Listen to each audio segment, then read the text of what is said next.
My name is Wendy Wilber. I'm the State Master Gardener Volunteer Coordinator in Florida, and we are joined today with Linda Chalker-Scott. She's an Extension Specialist and Professor at Washington State University, and I believe that's in Pullman, Washington. Is that correct? That's where the mothership is. I'm lucky enough to be on the west side where we can actually grow nice landscapes because it's moist enough. So I'm at Puyallup Research Station. Oh, wonderful, wonderful. And what USDA hardiness zone is that? It varies a little bit. I would guess it averages around 7B, 8A. It's gotten warmer. It used to be, 6B, 7A, and it's just it's moving. Yeah. Right. Well, here in Gainesville, we are a 9A now.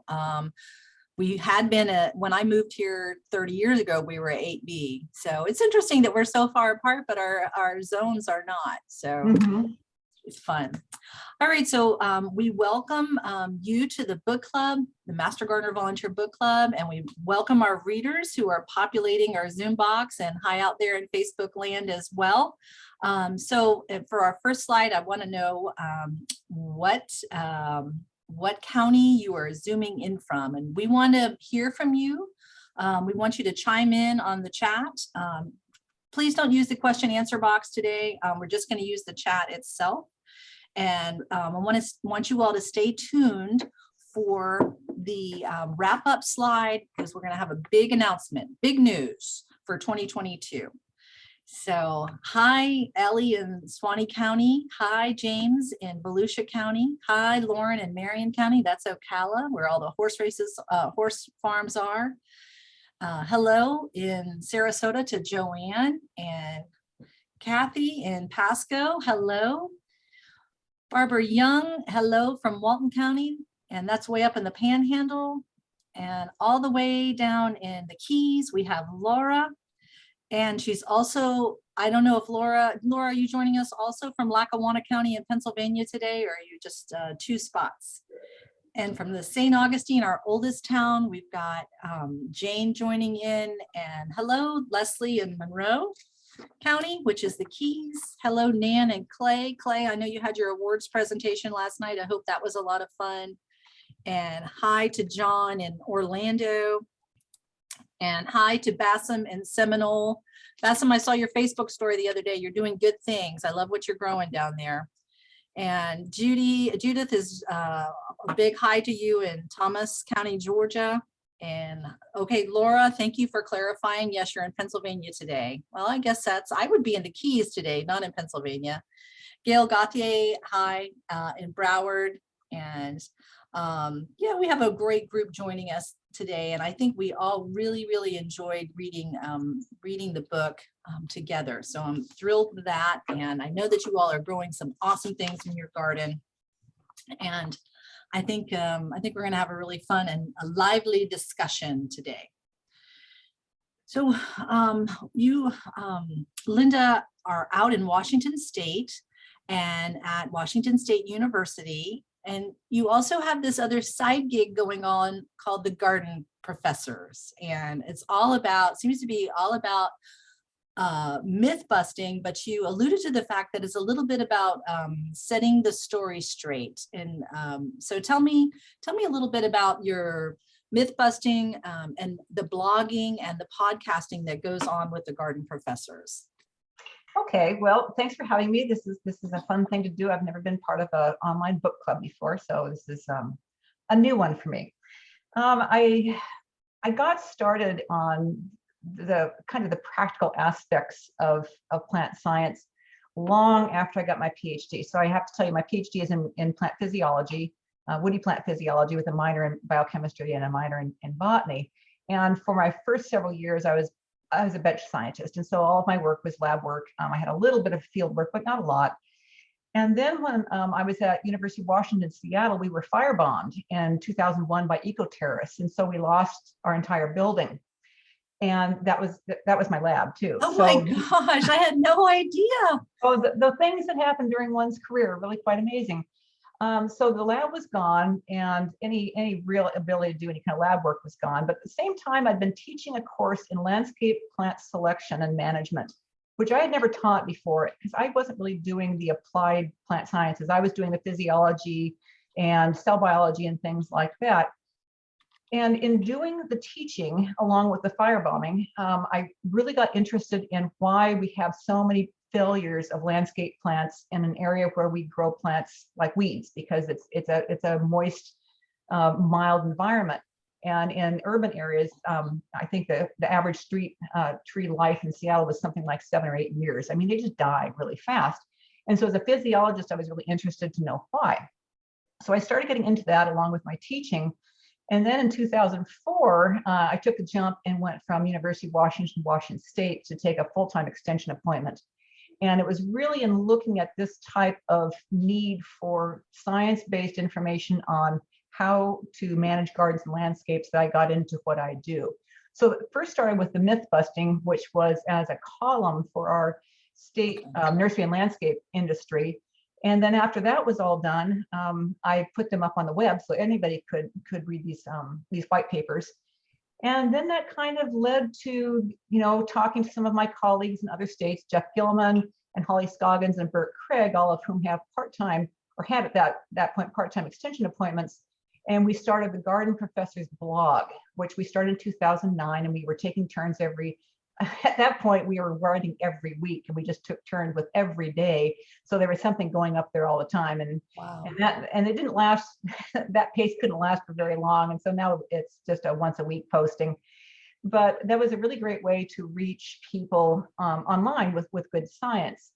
And that became very popular. And then Facebook was starting to grow. And so in 2011, we started a Facebook page, which was kind of, a clearinghouse for good science-based information. But it really wasn't as satisfying as being able to talk virtually. And so Facebook continues to evolve, and they started groups. And so then we started the Garden Professor's blog group, and that is what's just grown like wildfire. We've got almost 25,000 members, and it's all geared towards talking about the science behind managing gardens and landscapes. So the cool thing is we've got experts from all over the world. We've got gardeners from all over the world. And our underlying philosophy is the only thing we're going to talk about is science. We're not going to talk about anecdotes or home remedies or anything that's not, really science-based. So it's a wonderful place to ask questions about anything having to do with gardens and landscapes and getting an answer relatively quickly. So, online education, especially for extension, is a real boon, because you can just reach people that you wouldn't otherwise get any chance to talk to. And you find out there's more commonalities with problems than you might suspect otherwise. Right, and you're probably reaching people from all over the globe. Oh yeah, we have, it's interesting. It's hard to tell with Facebook, but with our blog site, I can tell because I can do metric analysis on that, and we reach 199 countries with Wow. It's amazing. And a lot of these are, war-torn countries and ones that have a lot of problems, and yet there's still people there that are interested in reading the stuff on the blog. Fantastic. That is awesome. So our next slide is Madelines Notes. You are extension specialist, arborist, professor, blogger, podcaster, researcher. We want to know when you sleep. Oftentimes, whenever I can sit down. That's one of the benefits and or drawbacks of working from home, because I still work from home. Our state is really pretty strict about COVID regulations and masking and vaccinations, which is fine because it works out fine for us. But I have a parent who is health compromised, and I just can't afford to be around people who might be infected. So I still work from home. And unfortunately, there's a very comfortable couch. And so I may have to walk by that once in a while, and then I sit down, and then I'm out. So I do sleep, but I love my job so much. I do it all the time. I'm not a 40-hour-a-week person. I mean, and my husband would tell you, I'm doing this stuff all the time. And it's because I really, really enjoy teaching and always have. Yeah. And so that brings me to my question about teaching. I've been in extension for a while now, and sometimes I'm asked to give a presentation, not necessarily to master gardeners, but more external groups. And I've poured my heart and soul into the content, and then I realize by the looks on their faces, they have been delightfully entertained, but I have not changed any hearts and minds. So sometimes I feel like that we have to strike a balance between edutainment and education. And how is it that you, especially with this book, because you really dug down into the real facts of the matter, how do you kind of make sure that you are presenting so learning happens? And I hope I broach that question correctly. Yeah, I understand exactly what you're saying. And I will say that writing this book is was the hardest book I've ever written. And it's because the ones that I've written before, the Informed Gardener series and Sustainable Landscapes, it was written, at an understandable level. In other words, the grade level reading wasn't too high. We kind of try to go around 10th grade education level just for various reasons. So that's easily understandable stuff. But it tended to be more, it was drier than you do with a popular book. And so the editor that I worked with at Timber Press, I had to go through a number of drafts to get the right tone. And it was an uncomfortable thing for me to do because I'm not used to writing that way. I'm not a fiction writer. I'm a scientific writer. So I had to really get into not only personal experiences, but talk about them in a chattier way.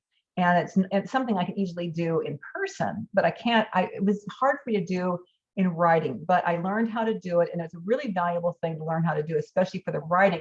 If you can capture people and get them engaged at that first point, then it becomes easier to educate.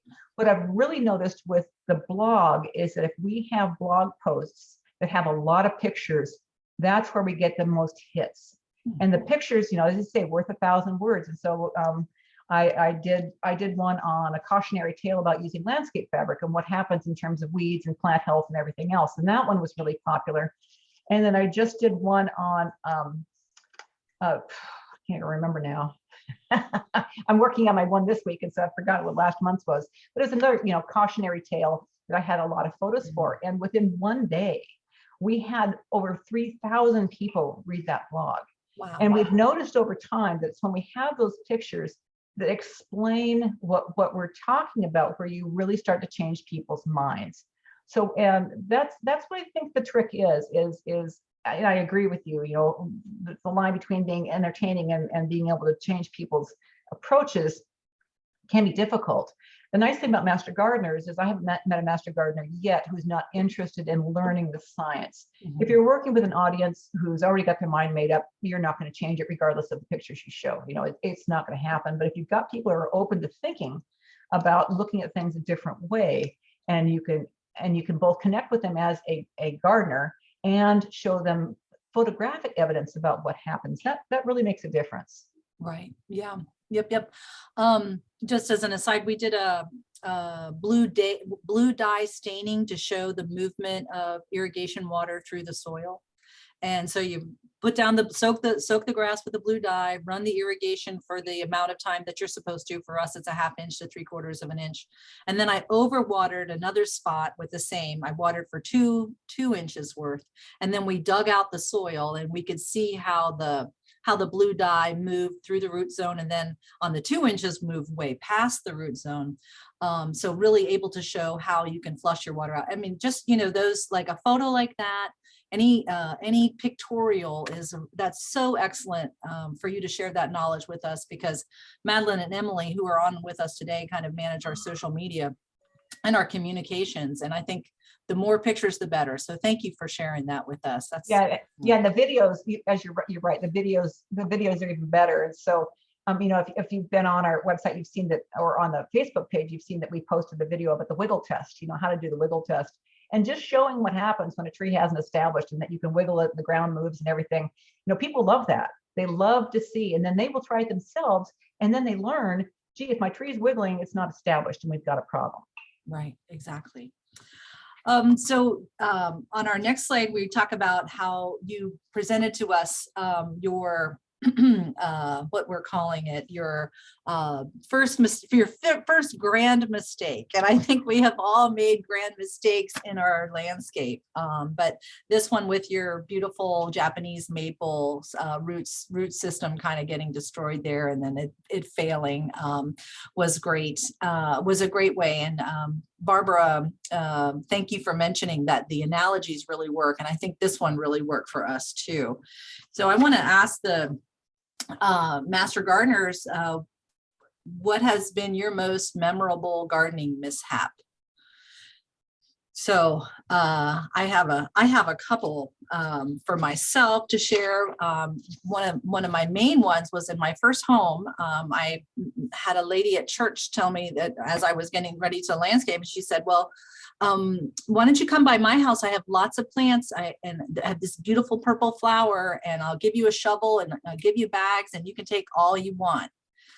And so, that's code for this is an invasive exotic that's going to ruin your life. And it absolutely was. It was my first patch of Mexican petunia, Ruellia. And it became a giant nightmare for me. So I always tell Master Gardeners, if someone says that you can have as much as you want, and they're going to provide the shovel and the bags, that is a really good indication that it is a problem. Basm says, thank you for saying growing the Hoya Santa, very aggressive. Yeah, so an invasive plant. And then another, as people are also coming in, another thing that I did early on was to till underneath a fruit tree orchard that I had been established. I had heard that to break the soil up and, to kind of, that would help with the soil condition. Well, I woke up a seed bank of a certain vine, it was native, but it was so aggressive that I fought that for the rest of the time. I ended up having to sell the property to get rid of the problem. So over tilling certainly can be a mistake too. Yeah, not to mention the damage it does to all those roots that are under there from your fruit trees. Right. Yeah. Okay. No other mistakes. See, the Florida Master Gardeners, they're not making mistakes. Oh, okay, good. Lauren, thank you for saying that you planted chocolate mint and it took over your last North Carolina house. And that's the thing with mint, when you don't want it to do well, it does fantastic. And when you do want it to do well, it kind of poops out on you. And another mistake was growing a coconut tree way too close to the house. And Linda, I don't know if you know, but when the winds pick up about probably over 60, just even tropical storm getting into that category 1, if the coconuts are mature, they fly off of the tree and they become flying missiles. So it's a real concern for us to get the coconuts off. And yeah, they can really, really come up too close. And Barbara, I'm going to read yours. So Barbara had a fescue lawn in Atlanta. They were having a party. She wanted to green it up. So she went to Kmart and bought a couple bags of fertilizer for centipede, and she ended up frying the whole yard, and it was totally brown for the party. And Barbara, I know you are a wonderful entertainer. I'm surprised you didn't go out and buy green paint and paint over it. Yeah, there's a lot of things that can go wrong out there, but yeah, they're just not even picking the right fertilizer can really mess you up. All right. MG plant giveaways early in my MG experience. Yeah, Rita, I know how that goes. It's when they give you something, you really have to figure out if it's the right plant. So we have a slide here of my friend. Bernie wants to say something. When he lived in Gainesville, he planted some mint plants and they grew so fast. They took over the yard. Finally, I mowed it and I got drunk. Okay. Someone planting fruit trees too close together. So Kelly is a novice, she says, but I doubt it, but not being sure of what I wanted to do.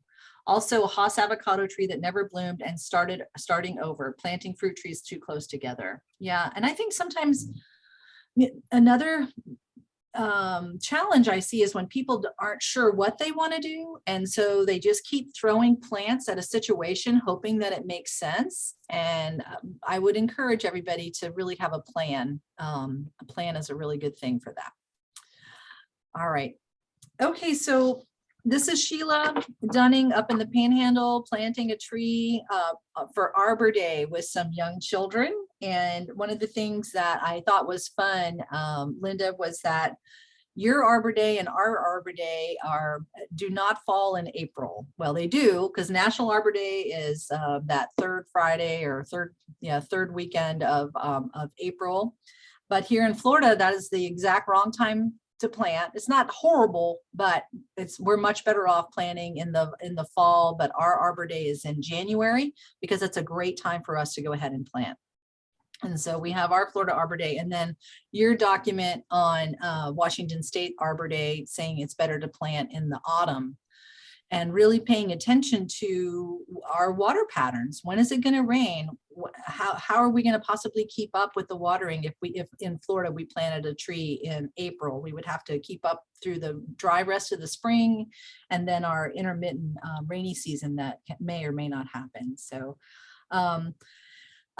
this is a interesting point, and I just was wondering, did you ruffle any feathers when you came out with something like this? This was probably one of the things that ruffled the fewest feathers. You're kind of a feather ruffler. I am. I truly am. And it's not that I want to do it on purpose, but when you challenge set practices, that's what happens. But again, it's one of those things where if you look at it from a logical perspective, and you say, okay, the only time when roots will get the majority of the resources is when the rest of the plant is dormant. And so if you're planting in the fall when the tree is dormant, and even with evergreens, their use of resources goes way down, that means roots can get established because roots never go dormant. So I think when you explain exactly how the plant is working and how it's going to establish, and you point out that if you're planting it, as you say, in a dry season where you need lots of water, you've got two things going on. You've got roots that are trying to establish. At the same time, you've got leaf buds opening, flower buds opening, and that's using a lot of water too. So the whole point is to try to get it established when there's not that competition. And then people are much more rational about saying, okay, well, maybe during Arbor Day, what we'll do is we'll put down mulch, because that will help. And we can use that as a way of helping trees rather than planting them on Arbor Day. I love that idea. Thank you so much for sharing that. That is awesome. Yeah, that is great. There's other tree activities that can take place on that day without necessarily planting. Right, exactly.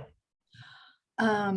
So how are we to go out there and debunk these myths without losing our audience? And I think we kind of walk a tightrope, as you were just mentioning. Are we diplomats or horticulturalists, or do we just got to rip the Band-Aid off and tell the truth? What are your thoughts on that? Well, I think that it kind of depends on where you stand in the hierarchy. I'm lucky because I'm a specialist, so I have a statewide audience, and that means that I normally am working with people like you, working with county level people, and so I can be really straightforward with you. I'm a rip off the Band-Aid and let's look at the bloody truth underneath.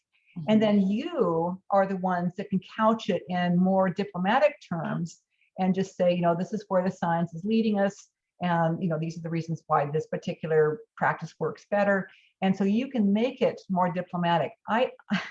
I've always been very straightforward, and so and I have learned, I guess the hard way, that if I'm too straightforward, that I do tend to lose people. Not that they won't come back later, but it's uncomfortable. So I tend to have learned to kind of tone down the bluntness, if you will, when I'm talking to Master Gardener audiences or other audiences other than my extension colleagues, because my extension colleagues are much more able to filter out that this is good information than Linda's just being her usual straightforward self. Yeah, I think we're getting comments in the chat box. And Kelly, I prefer the straightforward facts too. It's hard. I don't have the time. I feel like I don't have the time. I want to be efficient with my time as far as the information out there. That's me. I want to get to it as quickly as possible. But I will say that the one thing you were asking about losing your audience, the one myth that I tackle that I tend to lose the most people on is the superiority of native plants. And because there is such an emotional appeal for using natives, and it's not to say that natives aren't good. I mean, I co-authored a book on using gardening with native plants in the Pacific Northwest, but it's an issue of having a dynamic, diverse and robust landscape, not just using native plants. And so I think when I've approached it that way, I'm looking at the entire environmental issue in a human-built environment, that people are a little bit more receptive. But when I wrote that particular column on the myth of native plant superiority, boy, did I get blowback from the Native Plant Society in Washington State. They did not like it. No. Yeah, it's there's there's certainly a contingent. As a horticulturalist, I love all plants. I'm always going to try to put the right plant in the right place. I like to see the sense of native plants, especially in Florida, native plants, as we have so much development taking over our state and we're losing habitat and great plants. But there's there can be a purist and zealots. And I feel in extension, we can do so much work from the middle. Right. Yeah, and that's kind of how pragmatic is what we need to be. Yes. Oh, good. Well, Barbara, since you wanted to kick this Yellow Jacket's nest, let's go ahead and talk about it. Barbara, I encounter the question of glyphosate all the time. I explained that a jury in California is not science. Yep, and who wins a jury trial is whoever has the best legal team, and whoever convinces a jury. Has nothing to do with science. And unfortunately, legal archives are full of examples of cases that were settled outside of good scientific information. So it's unfortunate, and that's what gets focused on is these jury trials, rather than the decades of research that has well established what glyphosate does and doesn't do. And again, if people are open enough to looking at what the chemical is, the biochemical pathway it affects, the fact that the pathway doesn't exist in animals, it makes it a lot more, makes more sense to people who are open to thinking about it. Very good. But yeah, it's tough. Yes, it is. We got a question from Linda, who wants to say she enjoyed your book. Thank you for your comments about the injection of palms for fertilizer and fungicide. Her homeowners association does this for the royal palms here in Central Florida, and I'm trying to convince them to stop. This is from Judy. Judy, well, I'll just turn it over to Linda. Linda, what would you say? Well, for some insecticides, it's the only way to get things into a tree of any sort. And so I don't have a problem with injecting insecticides that are manufactured and labeled as injectables. But injecting fertilizers is just, it makes absolutely no sense, because the roots need nutrients as well. And they're the point of uptake. So they take what they need, everything goes up in the transpiration stream. And if you inject fertilizer, or worse yet, you spray it on the leaves, you're starving most of the plant of those needed nutrients. And for root growth, you've got to have those nutrients. Plants evolved the way they did because it works well. They've survived for millennia with this one-way pathway from the soil up to the rest of the plant, and that's what we should mimic. Yeah, and I don't think that we do a really good job maybe teaching the system. We have to take this systems approach. Just because we have a yellow leaf or a problem here, just spraying it with something on that one spot is not going to fix the entire organism or the system. And it just masks the symptom but doesn't address the underlying cause. Right. Yeah. Okay, our next slide. We really enjoyed the sidebars, as you called them, and brought up the practice and then the benefits and then how the plants respond. So this was very helpful to so many of us.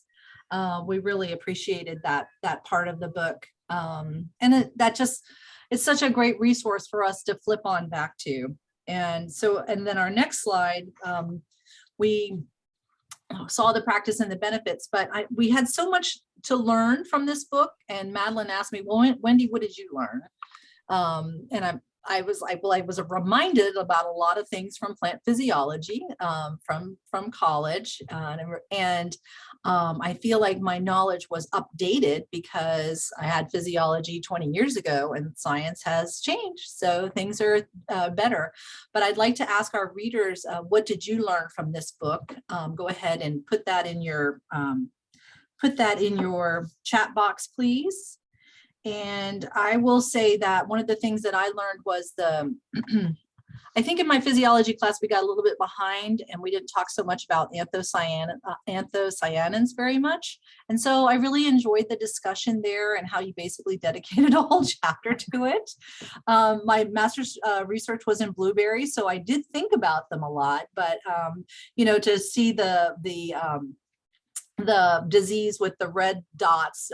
We have a hawthorn here that always has a red, brown dots with a red margin.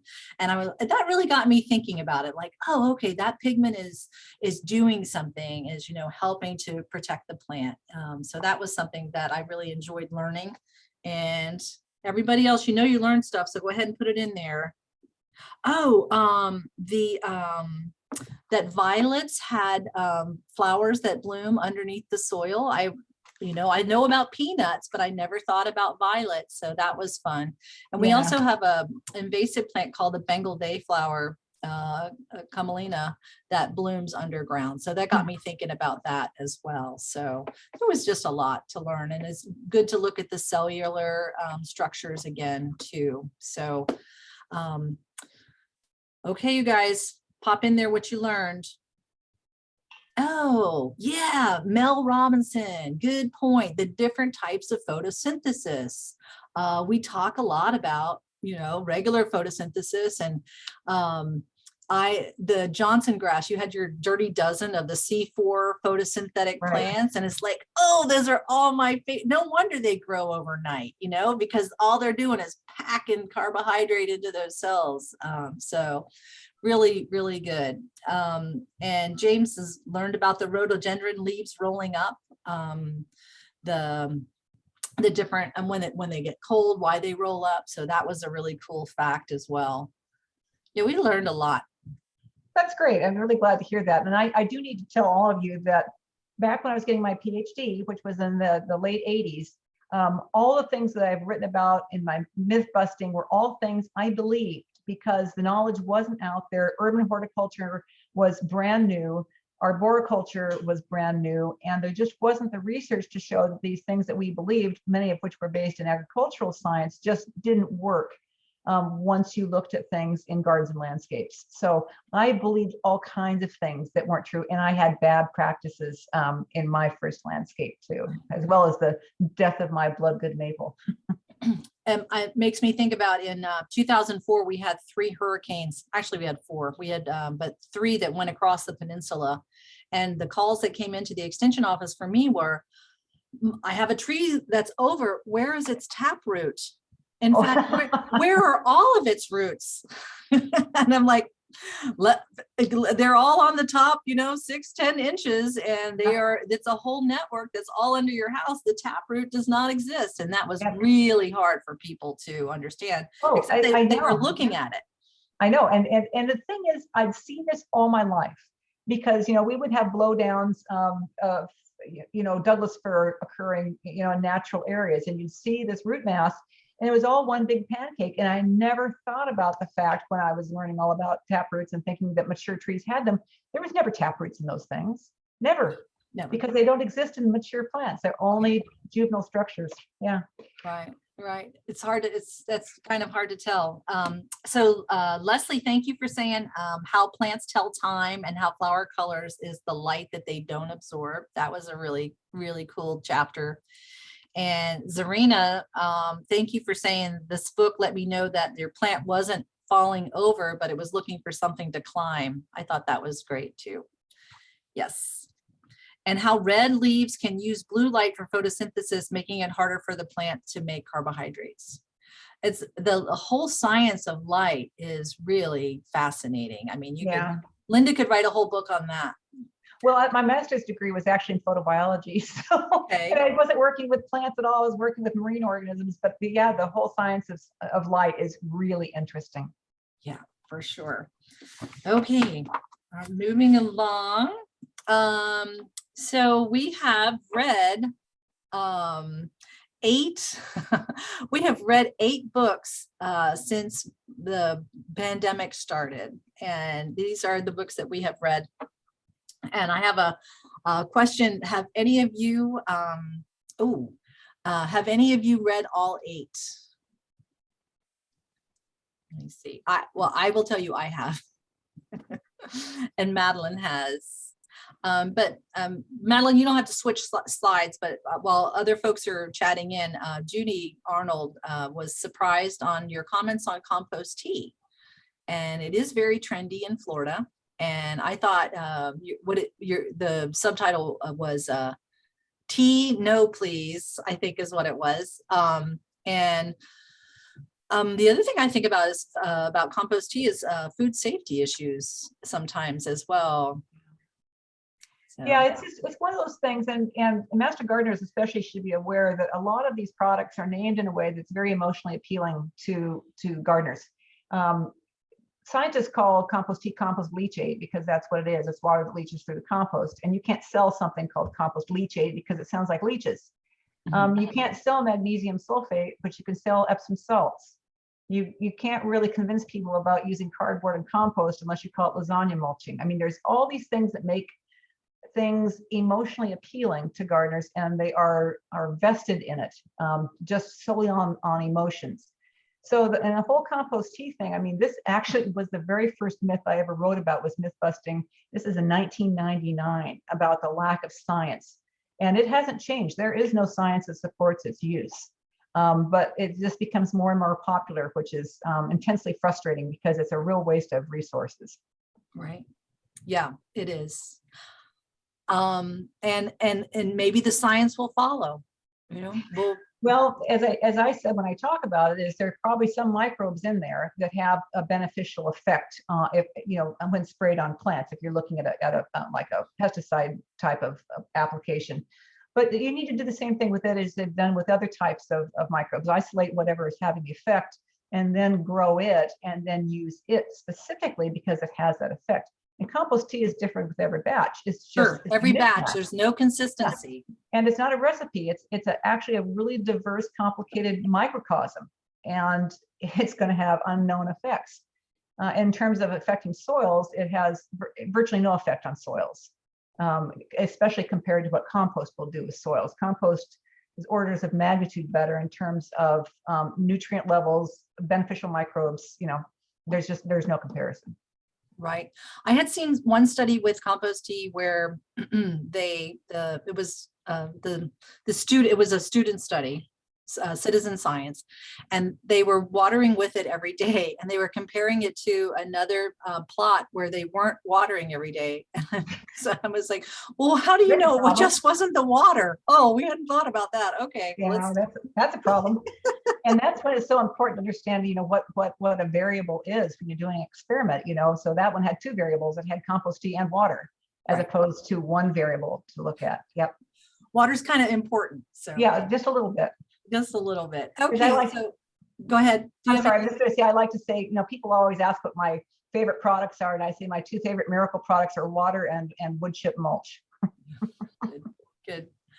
Well, we did have a lot of folks read a bunch of the books. Judy read all 8. So thank you, Rita and Judy and Serena and Gail and Leslie and John. We really have enjoyed reading along with you as we've gone on. So Linda, I've got a fun question for you. What is on your reading list right now? Ooh. I just finished Seeds. And oh, you did? I did. I got that as a gift. That's one nice thing about going and speaking other places. Oftentimes I get books as gifts, and so I'll take those home. I really enjoyed it. I found, kind of like what I strive to do, to have a conversational tone, but have good science. And so I really enjoyed reading that. So that's that was my latest one. A lot of the stuff I read is for work. Sure. Because of I do a lot of literature reviews and writing fact sheets and stuff.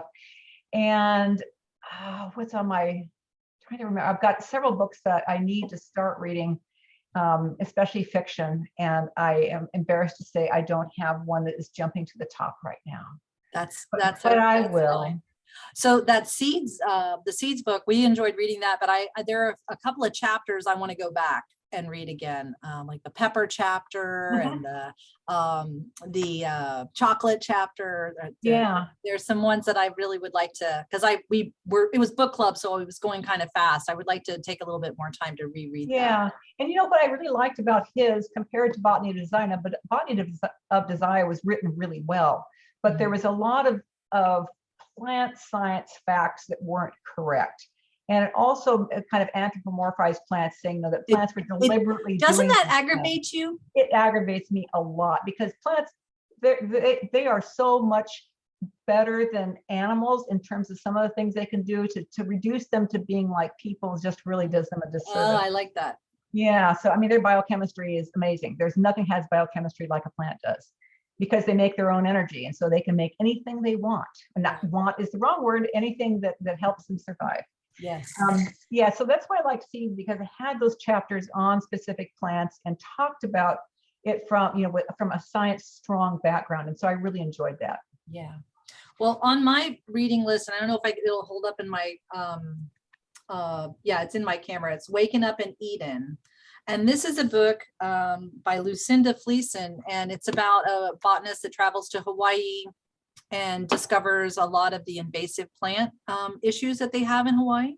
And so we were actually going to do this for a MGV book club, but we read it a little bit more closely, and there was a R to X rated snippet in there that I was like, I don't want to tackle this.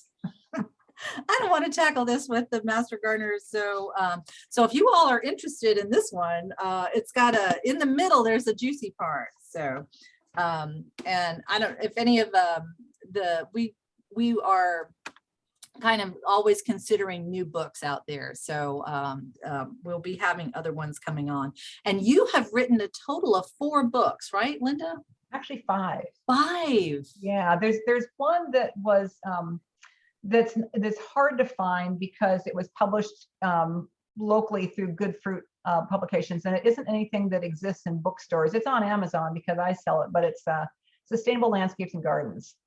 And so it's kind of a master gardener approach to managing gardens and landscapes, but it's not regional. So in other words, it's good science that applies anywhere you are. And it's been very popular, but only, if I go give a talk someplace, I'll often bring books with me, and then people will buy them there. But it's something that it's kind of off people's radar, which is fine. Right. Well, good. Well, do you have any other in the wings? Do you have one dying to get out? I have 2. And so what I'm trying to do is I'm trying to get a sabbatical leave so I can get them finished. One of them will be interesting to you. It might be interesting to other people too. It's more of a science textbook type of thing, but it has to do with horticultural stress physiology. So in other words, the science on how plants react to all different kinds of environmental stresses, and then how you manage your gardens and landscapes to deal with those things. And I started this back in like 1999, and I just need time to finish it. So that's one. The one that's probably of more interest is actually going to be through Timber Press again, and it's on scientific literacy for gardeners. So in other words, being able to go through and analyze information for accuracy. So if you may have seen stuff, especially on the Facebook group before, where I talk about the CRAP test, where it's credibility, relevance, accuracy, and purpose, going through information and vetting it. I love it. Yeah, so that's the other one. So those are the 2 books that are kind of in the wings. I love it. That's great. Good. Well, I think we're getting close to our time. We want to thank you so much for being with us. And if you have anything else you want to share with us, or words of wisdom, I would encourage everyone to follow the Garden Professors on Facebook and check out all their resources. We have a question for you. What do you think? What do you think a good book for a novice gardener / landscaper is? Can you have a title that pops into your head? I would think that a combination of Botany for Gardeners and my book are the best places to start. because I really don't think that my book is too inaccessible, and it does kind of help explain just how plants function. And I think that's so important when people are getting started to understand what plants are going to and not going to do, that having that understanding before they jump in and start gardening is really kind of crucial. So that's what I'd suggest. And there isn't anything else out there on the market that really addresses how plants work in a garden environment. So I mean, I'm grateful for that, because that I was the first one to get into that, but I think it's really important for people to understand that. Right. All right, well, stay tuned, everybody. Don't run away, because our next slide is we will be announcing our new title in late spring. So we have made it through the dark stay-at-home lockdown days of COVID. And I know a lot of you are going to be spending more time out in the garden, out in the landscape, out there actually doing stuff, and hopefully out volunteering as well. So I know that we're going to have a little bit more time for that. So we are going to be going to a summer read for our book club, and we have yet to pick the title out, but we will be announcing the title in late May. So that is the next big announcement. And we have we can't wait to read with you next summer. So, Linda, sometimes it gets so hot in Florida, we just like stay inside in the AC, and we look out in the yard and we're like, we'd love to get out there, but I missed the window between 6 a.m. to 9 a.m. when it was doable. And now I'm going to stay inside and read about gardening or look at plant catalogs and that sort of thing. So I do have a question. I don't know if you know, maybe know this one about what books do you recommend for grade school children? Do you know any sources there? Go ahead. I don't know any. And boy, that would be a fun thing to be involved with someone who was a children's author and an illustrator, and kind of be the science behind that. Boy, that would be fun. So if you've got anybody who's interested in doing that, I would love to be a consultant on that, because I think that's a great idea. Yeah, it is great. And Leslie, just thanks for letting us know you just finished The Revolutionary Genius of Plants by Stefano Mancuso. Interesting. Interesting info about how plants have memory. Oh, we're going to make Linda pull her hair out when you say that. Oh man, we want to see the peer-reviewed journal on that, but more to come. So we will have our next book. We will announce that in the late spring, and that's going to be our summer read. So I want to see pictures of your feet up by the beach or out by the lake reading, and that will be our next one. So thank you all so much. And Linda, Chalker, Scott, we can't thank you enough for being with us and taking time out of your busy schedule to share with the Master Gardeners. We had a wonderful time. So thank you. And hopefully we'll see your new books soon. So appreciate it, everybody. We'll see you next time. Thanks. Fun to see you all. You too. Bye-bye. Bye-bye.